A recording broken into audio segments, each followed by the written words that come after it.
सत्ता के लिए समझौता, फिर सहयोगियों से धोखा। ये कांग्रेस को लेकर पीएम मोदी का बड़ा हमला है। इस खबर पे बात करने के लिए खास मेहमानों का पैनल मेरे साथ मौजूद है। धनंजय गिरी हैं, प्रवक्ता भारतीय जनता पार्टी के। विजय कौशिक कांग्रेस पार्टी के नेता हैं। आर राजा गोपालन जी, वरिष्ठ पत्रकार। आप तीनों का स्वागत है। विजय कौशिक की शुरुआत आपसे, क्योंकि तमिलनाडु में जिस तरीके से डीएमके से दशकों पुराना सहयोग संबंध छोड़ के, दोस्ती तोड़ के आप सत्ता के लिए गए टीवीके के साथ में, सीधे तौर पे कांग्रेस की विचारधारा और दोस्ती और उस जो गठबंधन है इंडिया अलायंस का, उस पर गंभीर सवाल खड़े हो रहे हैं। आपका नेतृत्व भी सवालों के घेरे में है। देखिए, मोदी जी ने आधा सच कहा है, आधा झूठ कहा है। उन्होंने हमारे ऊपर आरोप लगाया है कि हम अपने सहयोगियों के साथ धोखा करते हैं, जबकि हकीकत यह है इतिहास में हमने धोखे खाए हैं लेकिन धोखा नहीं किया। ये कांग्रेस की खूबी है। कांग्रेस ने जिन जिन क्षेत्रीय दलों के साथ समझौते किए, उन प्रदेशों में आज आप हमारी स्थिति देख सकते हैं। और जहां तक टीवीके का सवाल है, उस राज्य में दोबारा चुनाव ना कराने पड़े, जनता की अपेक्षाओं को ध्यान में रखते हुए हमने बगैर किसी स्वार्थ के अपना समर्थन दिया है। तो इसमें भाजपा के पेट में दर्द क्यों है? सर, आपके सहयोगी ने निंदा प्रस्ताव अपने यहाँ पास किया। उसके बाद लोकसभा के सचिवालय को चिट्ठी लिखी कि साहब हमारी कांग्रेस साथ बैठने की व्यवस्था बदल दीजिए। आपके सहयोगी नाराज हैं, इसलिए सबसे ज्यादा तो दिक्कत वहां से हो रही है आपको। देखिए, सहयोगी नाराज हैं, क्यों नाराज हैं? हो सकता है भाजपा के इशारे पर काम कर रहे हो। कल तक ममता भी हमारी सहयोगी थी। सर, डीएमके भाजपा के इशारे पे आपसे नाराजगी जाहिर करेंगे? मेरी बात सुनिए ना जी। ये नैरेटिव का समय है और माननीय मोदी जी कांग्रेस के खिलाफ किसी भी तरह का नैरेटिव गढ़वाने में हमेशा अपनी ताकत के दम पर सफल रहते हैं। मतलब आप ये कहना चाह रहे हैं कि आपके जो सहयोगी हैं डीएमके, वो प्रधानमंत्री मोदी के कहने पे आपके खिलाफ निंदा प्रस्ताव ला रहे हैं। अखिलेश यादव जो सपा प्रमुख हैं, वो फोटो शेयर करते हैं कि साहब मुश्किल वक्त में हम आपका साथ नहीं छोड़ते अपने दोस्तों का। ये सारे तमाम आपके सहयोगी भाजपा के कहने पे काम कर रहे हैं। मैं एक बात कहता हूं ना भाई, सच तो सच होता है ना। भाई, मुलायम सिंह के सुपुत्र अखिलेश यादव आज अगर कुछ बात कह रहे हैं तो जरा इतिहास उठाकर तो देख लें कि कांग्रेस ने उन्हें जिंदा किया, उनको सत्ता में लाई, उनकी मदद की, कहां हम पीछे हटे।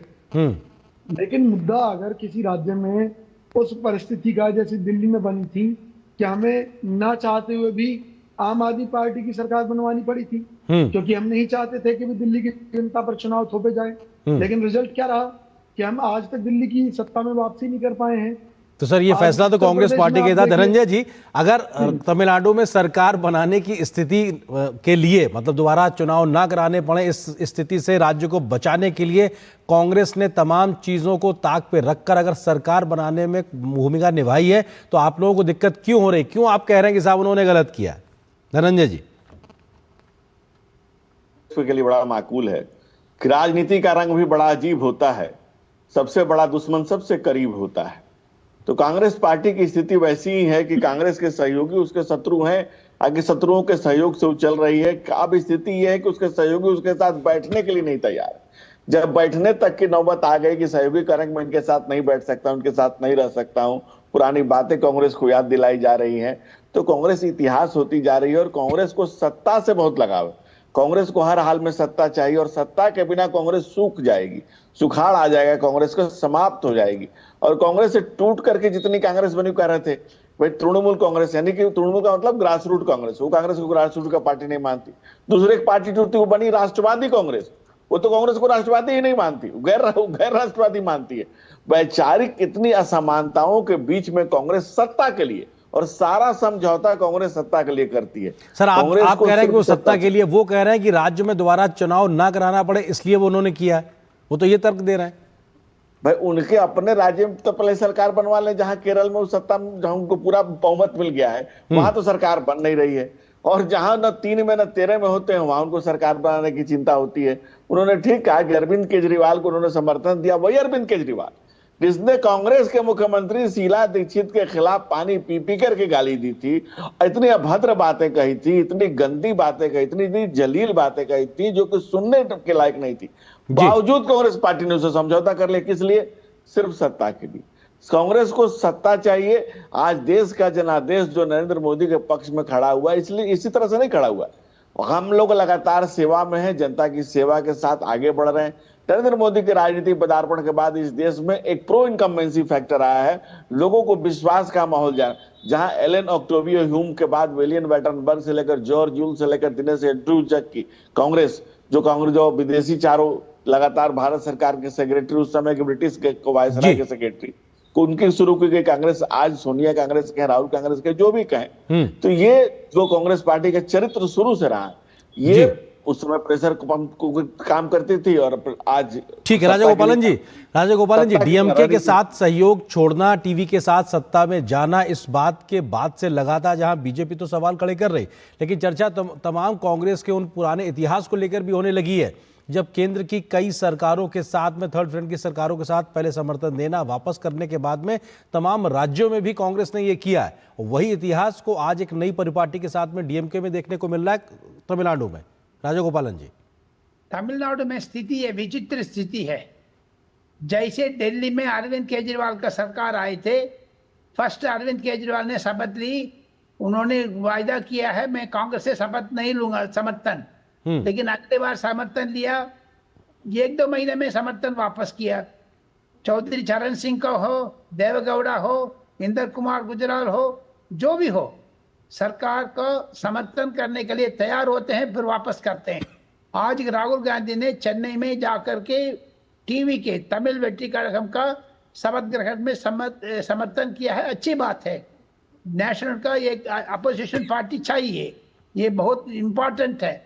लेकिन पिछले 20 साल 25 साल से राहुल गांधी का जो दोपना है, डबल स्टैंडर्ड है। 5 एमएलए है, 5 एमएलए जीता है, 5 एमएलए जीतने के बाद स्टालिन से एक भी बात नहीं किया है।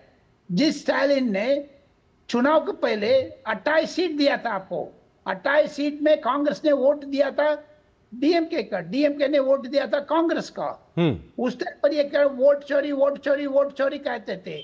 अभी क्या है, 5 एमएलए आ गया है, ये लोग अलायंस चोरी नहीं कर रहे। मिस्टर एमके स्टालिन के बाद 1 मिनट भी बात नहीं किया। 4 तारीख चुनाव का परिणाम आ रहा है, 5 तारीख सुबह ये जो टीवी के पास खड़े होने लग गया।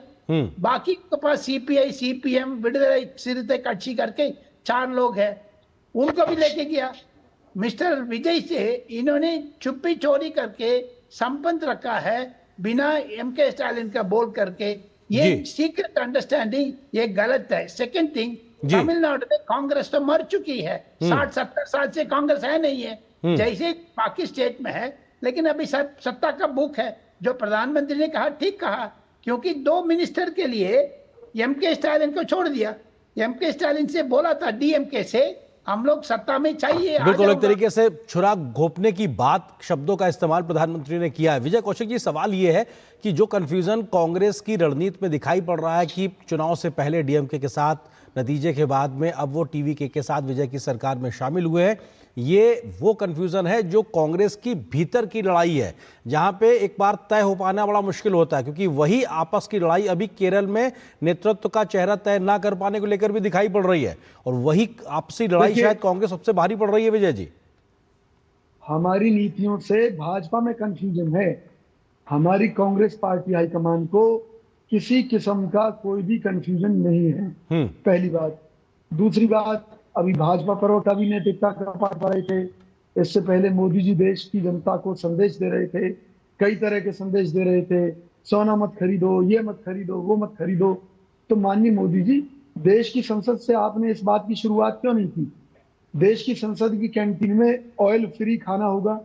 इसके अलावा जो सांसदों की सुरक्षा पर कई गाड़ियां उनके आगे पीछे चलती हैं, सर उस मुद्दे पे आते हैं, क्योंकि वो जो देश की जनता से अपील की है वो बहुत महत्वपूर्ण चीज है, वो एक विषय अलग है। मुद्दा ये है कि कांग्रेस का कंफ्यूजन ही ये तमिलनाडु में डीएमके से हटके टीवी के की ओर ले गए, जो अंदरूनी लड़ाई। मेरा सवाल वो है सर विजय जी, माननीय मोदी जी को अपनी पार्टी की तरफ ध्यान देना चाहिए, कांग्रेस को कैसे चलना है।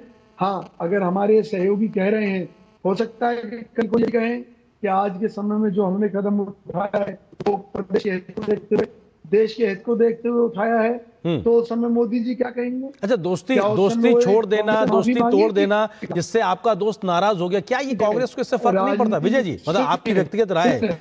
आपकी राय, मतलब क्या इससे देखिए, फर्क नहीं पड़ता कि एक दोस्त नाराज बैठा है हमसे? देखिए, जी मेरी व्यक्तिगत राय ये है कि देश के जो अनुकूल हो, देश हित में, समय के जो अनुकूल हो, प्रदेश हित में, वो काम कांग्रेस पार्टी को करना चाहिए। और राजनीति में सब जितना भी आप जानते हैं खूब अच्छी तरह, वक्त का खेल है कि जी। आज अगर हम वहां पर टीवी के की सरकार में अपना कोई और खेल वहां पर रच देती जो प्रदेश के हित में ना होता। धनंजय जी, देश हित में, प्रदेश हित में जो था वो कांग्रेस ने फैसला लिया है, आपको दिक्कत नहीं होनी चाहिए, देश हित का फैसला लिया है कांग्रेस ने। धनंजय जी, सबसे बड़ी बात की हमें राय दे रहे थे कि भारतीय जनता पार्टी मोदी जी को अपने पार्टी पर ध्यान देना चाहिए। भाई साहब, हमारा एक्सपेंशन 87%, 87% ऑफ द भूभाग, इस देश के 87% भूभाग पे नरेंद्र मोदी जी के पार्टी पर ध्यान देने और उनके स्वीकार्य नेतृत्व के कारण ही है। आज जनशक्ति नरेंद्र मोदी जी के पास है और एक विशाल जीवन का व्यापक परिभ्रमण, विस्तृत जानकारी, एक विजय जी प्लीज, विजय जी आपका पॉइंट आ गया, धनंजय जी को अपनी बात करने दीजिए। हाँ, जल्दी से जी। आत्महंता आस्था, वो अमोघ आत्मविश्वास के साथ जिस तरह से देश और पार्टी को लेकर के बढ़ रहे हैं, उसी का नतीजा है कि 87% भूभाग पर है। दूसरी बात, आप जो कह रहे थे भाई 25-30 साल से आपके डीएमके के साथ संबंध रहे हैं, ये तो प्रधानमंत्री ने कहा। 2014 से पहले 10 साल केंद्र में आप उनके सपोर्ट से सरकार चलाए। आज आपको सरकार बनानी थी, जैसा कि अभी भाई साहब कह रहे थे, तो क्या क्या कर रहे थे? आपने अपने सहयोगी से बात नहीं की, आप अचानक चले गए उसको सपोर्ट करने के लिए। राष्ट्रहित में भाई आइए, क्या कारण है? कांग्रेस कंफ्यूज है कि फ्यूज है कि डिफ्यूज है? जनता के द्वारा तो पूरी तरह से आप रिफ्यूज हैं और आप चिंता में पड़े हुए हैं। बिल्कुल, ये कंफ्यूजन कहीं निर्णय में दिखाई पड़ता, थोड़ा वक्त एक थी कांग्रेस हो जाएगी। जी, वक्त की थोड़ी सी सीमा है। राजगोपालन जी, जल्दी से, क्या इसका, इस फैसले का, कांग्रेस के इस फैसले से राष्ट्रीय राजनीति, जो विपक्ष की राष्ट्रीय राजनीति है, उस पर भी एक असर पड़ता हुआ दिखाई पड़ेगा? बिल्कुल पड़ा है। जो डीएमके ने स्पीकर लोकसभा ओम बिरला को चिट्ठी लिख दिया है, हम लोग कांग्रेस के साथ नहीं बैठेंगे, अलग बैठेंगे। इंडी टूटे नहीं, इंडी का जो अलायंस है वो टूट गया है। अखिलेश यादव ने छोड़ दिया, ओमर अब्दुल्ला ने छोड़ दिया है, उद्धव ठाकरे ने छोड़ दिया। अभी आखिर में दिल्ली में जो मिस्टर राहुल गांधी के साथ डीएमके भी नाता छोड़ दिया। 5 एमएलए है कांग्रेस में जीता है, उसमें 4 समर्थन दे रहे, एक डीएमके के समर्थन दे रहे। ये क्या झूठ है? जो खटाखट मॉडल है राहुल गांधी का, ये तमिलनाडु में 5 एमएलए है, इसको रख करके राहुल गांधी ने 2029 का जो चुनाव है उसमें 25 सीट मांग रहे लोकसभा का। ये क्या खेल है पता नहीं है। एमके स्टालिन का चोरी मारा है बैक साइड से, ये बिल्कुल राहुल गांधी का, कांग्रेस का गलत है, क्योंकि माँ बेटा के बीच में डिफरेंसेस ओपिनियन है। सोनिया गांधी ने चाहती है डीएमके के साथ रहना है, लेकिन बेटा ने बिल्कुल, ये खबरें भी लगातार चल रही हैं कि कांग्रेस में अंदर में इस बात को लेकर कंफ्यूजन है और आपस में लड़ाई है कि आखिर किस तरह से रहना। फिलहाल सर, वक्त इतनी अनुमति दे रहा है। आप तीनों मेहमानों का बहुत शुक्रिया हमारे साथ जुड़ने के लिए, इस विषय पे विस्तार से बात करने के लिए बहुत शुक्रिया आप तीनों का।